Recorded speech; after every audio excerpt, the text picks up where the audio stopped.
ஒரு மகிழ்ச்சியான செய்தி. இதயம் நல்லெண்ணெயின் விலை லிட்டருக்கு ரூபாய் 105 குறைஞ்சிருக்கு. செப்டம்பர் 2023ல 1 லிட்டர் இதயம் நல்லெண்ணெயின் அதிகபட்ச விலை ரூபாய் 503. ஆனா இப்ப 1 லிட்டர் இதயம் நல்லெண்ணெயின் விலை ரூபாய் 398 மட்டும்தான் தமிழ்நாட்டுல. அப்ப இனிமே எல்லாரும் இதயம் நல்லெண்ணெய் வாங்கலாம் இல்ல? உலகத்திலேயே மிக அதிகமான கோயில்களை கொண்ட ஒரு ஆன்மீக தலம் என்றால் அது கொங்கு நாடு என்பதை நாம் அடித்து சொல்ல முடியும். நம்பிக்கைதான் வாழ்க்கை. அப்படி எந்த ஒரு கோரிக்கையாக இருந்தாலும் ஆண்டவரிடம் பிரார்த்தனை வைத்து அதை நிறைவேறுவதாக கொண்ட அந்த நம்பிக்கையை கொண்டவர்கள் கொங்கு நாட்டு மக்கள். குறிப்பாக கொங்கு நாட்டு பெண்களை பொறுத்தவரை ஒவ்வொரு விஷயத்தையும் பிரார்த்தனையாக வைத்து அதை நிறைவேற்றக்கூடியவர்கள். அப்படிப்பட்ட சக்தி வாய்ந்த இந்த கொங்கு மண்ணிலே இன்றைக்கு சித்ரா பௌர்ணமி. இந்த சித்ரா பௌர்ணமி தினத்திலே 1008 பெண்கள் பால் குடம் எடுத்து ஆறுமுகசாமிக்கு அபிஷேகம் செய்து பிரார்த்தனை செய்வதாக வேண்டிக் கொண்டு இன்றைக்கு அதை நடத்தி கொண்டிருக்கின்றோம். இந்த வேண்டுதல் என்பது நிறைவேற வேண்டும் என்ற பிரார்த்தனை தான் அனைவருக்கும்.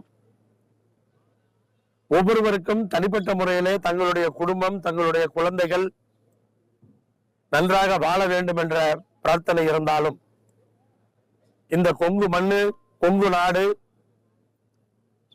மிகப்பெரிய வளர்ச்சியை பெற வேண்டும், செழிப்பாக இருக்க வேண்டும். விவசாயமும் இப்போது கொஞ்சம் மோசமாக இருக்கின்ற தொழில்கள் எல்லாம் பாதுகாக்கப்பட வேண்டும், முன்னேற வேண்டும் என்ற கோரிக்கை, அந்த பிரார்த்தனை பிரதானமாக இருக்கின்றது. அதற்கு பிறகு இந்த பகுதியினுடைய விவசாயம் செழிக்க வேண்டும் என்று சொன்னால், நிலத்தடி நீர்மட்டம் மேம்பட வேண்டும் என்றால் பல ஆண்டுகால கோரிக்கையாக இருக்கின்ற திருமணி முத்தாறு திட்டம் நிறைவேற்றப்பட வேண்டும். அதற்கான கோரிக்கைகளை தொடர்ந்து நாங்கள் மக்கள் மன்றத்திலும் சட்டமன்றத்திலும் வைத்துக் கொண்டே இருக்கின்றோம். நாடாளுமன்றத்திலும் நம்முடைய நாடாளுமன்ற உறுப்பினர் மூலமாக அந்த கோரிக்கைகளை வைத்து ஒன்றிய அரசுடைய நிதியை பெற முடியுமா என்ற அந்த முயற்சிகளையும் செய்து கொண்டிருக்கிறோம். அப்படிப்பட்ட இந்த நேரத்திலே அந்த கோரிக்கையை பிரதானப்படுத்தி இந்த ஊர்வலத்தை இன்றைக்கு நடத்துகின்றோம். 1008 பால்குட ஊர்வலம் பெண்களால் நடத்தப்படும் என்பது ஒரு மிகப்பெரிய சக்தி வாய்ந்த ஒரு நிகழ்வு. எங்களுடைய பிரார்த்தனைகள் நிறைவேறும் என்ற நம்பிக்கையோடு நாங்கள் இருக்கின்றோம். அதே போல இன்றைக்கு இந்தியாவுக்கும் பாகிஸ்தானுக்கும் இடையிலான போரில் நேற்று மாலையிலிருந்து போர் நிறுத்தம் அறிவிக்கப்பட்டிருக்கிறது.